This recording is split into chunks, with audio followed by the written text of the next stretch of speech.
Baik, materi kali ini akan kita bahas tentang data hilang dalam rancangan acak kelompok lengkap. Ya. Pertama kali, andaikan kita punya data seperti ini ya, data rancangan acak kelompok lengkap, kelompoknya ada 4 atau bloknya ada 4, kemudian perlakuannya ada 6 taraf, ya, dari 6 taraf, dan ini adalah layout data.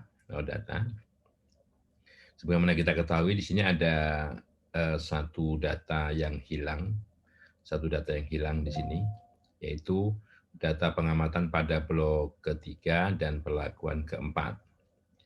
Oke, nah bagaimana kita mengestimasi nilai yang ada di sini, ya, apabila hanya ada di sini ya, ini ada hanya ada satu data yang hilang. Nah, sebetulnya dengan adanya satu data yang hilang ini membuat rancangannya itu tidak balance. Tidak balance artinya kalau kita lihat segi bloknya blok 1, 2, dan 4 itu ada 6 ulangan, sedang blok ketiga itu hanya 5 ulangan.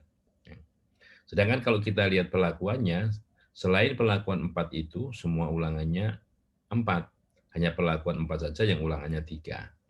Nah, cara untuk mengestimasi berapa nilai di sini itu adalah dengan menggunakan formula ini. Jadi gitu. Ya, kalau kita lihat ini formulanya ya. Jadi nilainya adalah berapa banyak. Jadi di sini adalah dari C4 ke E4 itu R. R itu banyaknya blok ya. Banyaknya blok, ini banyaknya blok sebetulnya. Kali jumlah pada ini ya, pada apa namanya, dari E5 sampai E10 ini ya, nah ini. Jadi ini 29 nih. Jumlah di mana pada pada blok tersebut ada data hilang. Ya. Nah, ini banyaknya perlakuan, jadi B5 sampai B10 ini banyaknya perlakuan yang digunakan kali jumlah perlakuan di mana perlakuan itu hilang. Jadi di sini ini tidak dihitung. Jadi yang dihitung hanya 1, 2, 3, 19,8. Di sini tadi juga 6,4, 4,9, 4,5, 5,9, dan 7,7 yang nilainya jumlahnya 29. Ya. Nah, kemudian kemudian dikurangi dengan di sini. H12 itu adalah total keseluruhan.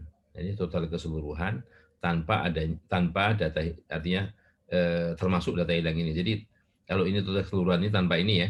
Jadi ada 23 pengamatan ini 126. Jadi kan ini dianggap sebagaimana ini belum ada datanya ya. Jadi H12. Nah, hasilnya jadi 4 kali 29 ya, ditambah 6 kali 19,8, nilainya berapa dikurang 126,9 ini ya, hasilnya dibagi. Nah, ini banyaknya dari C4 ke E4 ini R-1 ya, banyaknya blok kurang 1 kali banyaknya perlakuan kurang 1.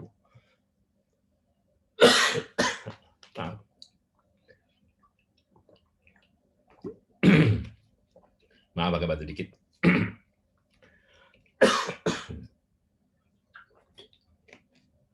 Oke, kita lanjutkan ya. Jadi itu nilai taksirannya. Jadi taksiran di sini adalah 7,19. Nah, dengan adanya data yang hilang ini dan kita gunakan data taksiran ini, itu akan membuat bias naik ke jumlah kuartal perlakuan. Sebesar berapa nih sebesarnya? Ini kalau kita lihat besarnya bias. Yang pertama itu jumlah dari E5 ke E10 ini ya, 29 ini ya. Kemudian dikurang ya, ini adalah T, banyaknya perlakuan dikurang 1, ya, banyak perlakuan dikurang 1, dikalikan nilai taksirannya ini, jadi selisih ini ya dikuadratkan. Jadi ini dikuadratkan, ya. Kemudian dibagi dengan, nah ini adalah T dikalikan T-1. Ini adalah banyaknya atau taraf perlakuan 6 kali 6-1, 5, ya.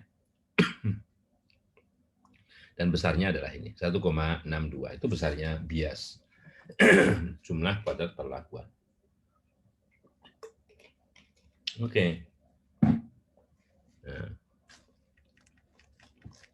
Nah, ini kalau nilainya dimasukkan menjadi ini 7,2 ya, dan totalnya juga berubah jadi 29 di bawah ditambah 7,2, 36,2, kemudian di sini 126 ditambah 7,2 menjadi 134,1 kan, itu. Nah, itu kalau apa namanya kita melakukan estimasi bagaimana bila ada satu data yang hilang dalam rancangan, ya, dalam rancangan acak kelompok, di mana ada satu data yang hilang, ya, ada satu data yang hilang. Oke. Nah ini misalnya kalau kita lihat bagaimana standar deviasinya. Standar deviasi dari apa namanya adanya data yang hilang itu, kalau kita ingin melakukan pembandingan misalnya, menentukan pembandingan antara apa namanya perlakuan di mana ada data yang hilang dan yang tidak. Misalkan begini, kalau kita melakukan pembandingan antara 4 dengan yang lain, ya, perlakuan keempat dengan perlakuan A1 atau 2 atau 3 atau 5 atau 6 ya, maka standar deviasi dari perbedaan rata-rata itu adalah akar kuadrat tengah galat, ya, akar kuadrat tengah galat yang dikalikan dengan 2/R plus, nah ini ada koreksinya nih, plusnya ini adalah T dibagi RR-1 T-1. T adalah banyaknya taraf perlakuan, R adalah banyaknya taraf blok. Jadi T dibagi R kali R-1 kali T-1. Itu yang membuat sedikit berbeda dalam hal standar deviasi dari perbedaan dua rata-rata. Yang pertama adalah rata-rata yang di mana perlakuan tersebut ada data yang hilang, ya, ada data yang hilang. Dan yang kedua, kalau dibandingkan dengan yang tidak, ya, datanya tidak hilang. Ya. Oke. Dan ANOVA-nya biasa. Ya. Bagaimana dengan kalau data yang hilang itu ada 2? Data yang hilang itu 2. Nah, jadi di sini andaikan yang hilang itu pada posisi blok 1 perlakuan 2 dan blok 3 perlakuan 4 ya. Perlakuan 4. Nah, di sini cara mencari estimasi ini, berapa yang kita bisa taruh di sini nilainya berdasarkan kajian ilmiah ya. Oke. Pertama kali kita misalkan salah satu dari yang hilang ini taksiran awalnya. Nah, sebut saja kalau di sini A, di sini B. Ini B awalnya itu sebagai nilainya ya, dilihat dari rata-rata dari kalau kita ini, jadi rata-rata ke sini ya, ini 19,8 dibagi 3, ditambah rata-rata ke sini, 29,0 dibagi 5 itu totalnya berapa? Dibagi 2. Nah, itu kita dapat 6,2. Jadi 6,2 itu adalah nilai awal di sini. Nilai awal. Nah, setelah ini 6,2, setelah ini 6,2, maka kita mengestimasi nilai A ini. Ya, di sini ya. A pertama ini. A pertama ini tentunya dicari dengan cara dengan cara menggunakan rumus yang sebagaimana kita dapatkan di sini tadi ya. Ya, kita pakai di sini yaitu banyaknya ukuran blok, banyak ukuran blok di sini ya. Ini ukuran blok kali total blok di mana data tersebut hilang. Nah, data tersebut hilang itu ini ya, 28,3 ya. Total blok di mana data tersebut hilang. Kemudian ditambah taraf perlakuan ini T ini dikalikan total perlakuan di mana data tersebut hilang ini. Jadi kita tidak menghitung di sini karena mengestimasi A ya. Nah, kemudian dikurangi G. G-nya adalah tentunya nilai ini plus nilai taksiran ini ya, plus nilai taksiran ini karena sekarang tahap sekarang ini kita tinggal melakukan anggap satu data yang hilang gitu ya. Jadi 122,4 ini ditambah 6,2 gitu, nilai awal dari B-nya. Nah, ini kalau kita hitung, kemudian nilainya berapa dibagi dengan banyaknya taraf atau taraf blok ini -1, 3 kali taraf perlakuan -1, 5. Nah, gitu ya. Dan hasilnya 4,5. Nah, sekarang 4,5 di sini. 4,5 di sini kita menestimasi di sini seolah-olah di sini kosong ya. Seolah di sini kosong. Jadi dengan cara yang sama, ini 4 kali 29 gitu ya. Ditambah 6 kali 19,8 dikurang 122,4 ditambah 4,5 gitu ya. Nah, nilainya berapa dibagi 4-1 kali 6-1. Nilainya berapa? 7,2. Nah, setelah itu ganti lagi. Ganti lagi menghitung di sini lagi tahap kedua. Tahap kedua menghitung di sini lagi dengan cara yang sama, hanya di sini 122,4 ditambah 7,2 dan seterusnya. Ternyata kalau ini kita ulang-ulang berulang-ulang, A-nya dengan 2 kali atau 1 kali putaran saja sudah konvergen ini. 1 kali konvergen termasuk 2 kali termasuk ini ya. Jadi 4,5, 7,2, A lagi 4,5 lagi, B 7,2. Nah, ini kalau kita teruskan nggak berubah-ubah. Nah, karena tidak berubah-ubah, kita katakan bahwa taksiran dari A di sini 4,5 dan taksiran dari B-nya 7,2. Hanya saja untuk keperluan analisis, oke, kita kembali ke yang satu data hilang di sini. Nah, di sini derajat bebas totalnya berkurang bukan karena memang pengamatannya juga 6 kali 4 min 1, 23 ya. 23 dikurang 1, 23 kurang 1, 22. Karena juga digunakan untuk koreksi dari data yang hilang. Ya. Jadi di sini jadi 24 dikurang 1 memang 23 dikurang 1 ya, karena ada satu data yang hilang. Sedangkan yang di sini itu 24 kurang 1, 23 dikurang 2, 21 ya. Oke. Untuk analisis keragamannya seperti itu. Ini yang agak beda adalah yang di derajat bebas ya, di derajat bebasnya. Nah, cara yang lain sama kita cara membuat tabel analisis keragamannya itu ya sama seperti cara-cara yang saya ajarkan sebelumnya. Sekali lagi yang buat beda adalah di sini saja. Ini 21 ya. Bukan, jadi kita gunakan ini 26 kali 4, 24 ya. Dikurang kurang 2 ya. 24 min 1, 23 dikurang 2, 21 ya. Ini ngikut sih, ini ngikut karena 21 dikurang 3 kurang 5 ya. Oke. Perhitungan jumlah kuadrat sama seperti biasa, tidak ada perbedaan ya dengan perhitungan rumus-rumus sebelumnya. Kemudian yang sedikit berbeda itu kalau kita melakukan pembandingan antar dua rata-rata. Nah, di sini kalau membandingkan dua rata-rata misalnya harus diperhatikan, misalnya untuk perlakuan yang kita bandingkan itu satu dengan tiga, kalau satu dengan tiga tak ada data yang hilang. Tapi kalau menyangkut dua atau menyangkut empat atau bahkan dua-duanya dua dengan empat, oke deh.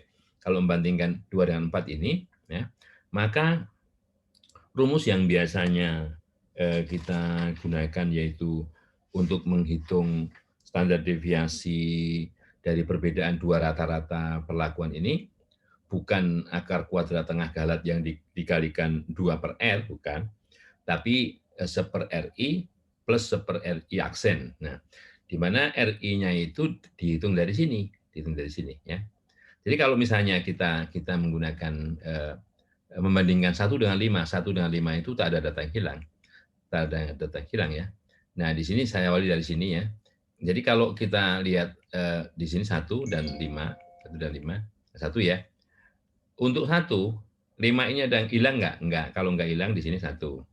Di sini pengamatannya ada hilang nggak? Nggak. 1. Di sini juga tidak hilang, di sini tidak hilang. Makanya jumlahnya di sini 4 ya. Ini adalah yang disebut dengan ulangan ya, ulangan. Kalau datanya tidak ada yang hilang, ini sama. Kita lihat dari 5 ini, lihat pasangan satunya. Ada, di sini ada, di sini ada, di sini ada. Karena ada semuanya, satu semua. Kalau kita jumlahkan 4. Makanya 1/4 tambah 1/4. Jadi kuadrat tengah galat kali dalam kurung 1/4 ditambah 1/4. Baru diakarkan. Itu standar deviasi dari perbedaan rata-rata Y1 dan Y5.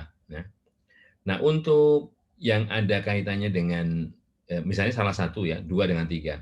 Di mana 2 di sini ada perlakuan yang hilang. Kalau ada perlakuan yang hilang, kita begini. Oke, kita lihat dari sisi 2 di sini ya. Dari sisi 2, karena 2 di sini ini hilang, karena ini hilang, maka di sini 0. Ya. Di sini ada, di sini ada, di sini ada, di sini ada, di sini ada, di sini ada. Jadi satu semua, satu, satu, satu. Nah, kalau kita lihat dari sisi perlakuan talak ketiga ini, kita melihat memandang pasangannya, oke pasangannya tidak ada nih. Karena pasangannya tidak ada, kita gunakan ya formula banyaknya taraf dikurang 2 dibagi banyaknya taraf kurang 1. Jadi 6 min 2, 4 dibagi 6 min 1, 5. 4/5, 0,8. Jadi makanya di sini 0,8. Sedangkan untuk yang di sini lainnya sama-sama, ada nih. Ini ada, pasangannya ada semuanya di sini satu semua. Sehingga kalau kita totalkan, ini di sini 3, di sini 3/8. Ya. Jadi standar error dari standar deviasi dari perbedaan dua rata-rata kedua dan ketiga ini adalah akar kuadrat tengah galat yang dikalikan terlebih dahulu dengan 1/3 ditambah 1/3/8. Nilainya berapa diakarkan ya. Nah, kalau yang cara yang sama untuk yang kedua dan 4, kalau kita mulai dari 2 di sini, oke, saya nggak ada nih, 0 ya. Di sini saya ada, temanku ada nggak? Ada, 1 ya. Kemudian saya ada, temanku ada nggak? Oh, temanku nggak ada. Jadi 0,8 ya kan. T-2 dibagi T-1 ya. Oke, di sini ada semua 1 ya. Kemudian dibalik di sini. Oh, temanku nggak ada 0,8. Di sini saya ada, dia ada. Saya nggak ada nih, gitu kan. Saya nggak ada, berarti saya 0. Dan di sini 1. Nah, kalau kita totalkan ini 2/8, 2/8 ya. Jadi bisa mengerti bahwa di sini kalau kita lihat